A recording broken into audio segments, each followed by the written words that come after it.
వివరాలు చూద్దాం. Godavarikhani press club ఆధ్వర్యంలో గురువారం నూతన సంవత్సర వేడుకలను ఘనంగా నిర్వహించారు. ప్రెస్ క్లబ్ ఆడిటోరియంలో జరిగిన ఈ వేడుకల సందర్భంగా న్యూ ఇయర్ కేక్ కట్ చేసి సంబరాలు జరుపుకున్నారు. క్లబ్ సభ్యులకు స్వీట్ బాక్సులను పంపిణీ చేశారు.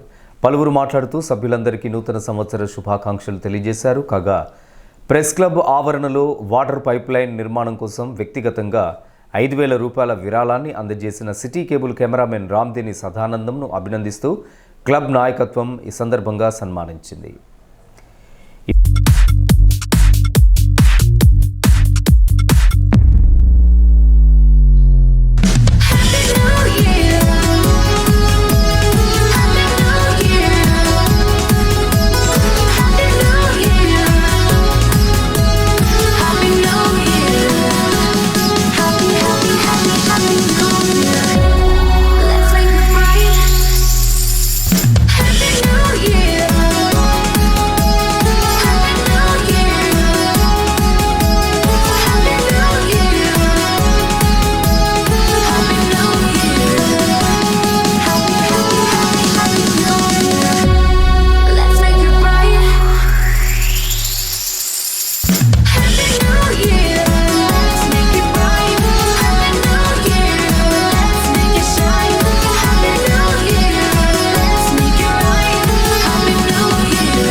ఈ వేడుకలలో క్లబ్ అధ్యక్షులు మాధవరావు, ప్రధాన కార్యదర్శి గడ్డం శ్యామ్ కుమార్ గౌడ్, కోశాధికారి రాజ్ కుమార్, సీనియర్ జర్నలిస్టులు అల్లంకి లచ్చయ్య, మాదాసు రామూర్తి, పూదరి కుమార్, చంద్రశేఖర్, పాలకుర్తి విజయ్ కుమార్, తగరపు శంకర్, నిట్టూరి జీవన్ బాబు, వాసు, పెద్దపల్లి సత్యం, శేఖర్, గుంట రవి, రంగు రాజయ్య, సుధాకర్ రావు, సాంబమూర్తి, సందుపట్ల తిరుపతి రెడ్డి, రంగు తిరుపతి, బాలసాని సంతోష్, శ్రీమన్నారాయణ, భిక్షపతి తదితరులతో పాటు అధిక సంఖ్యలో సభ్యులు పాల్గొన్నారు.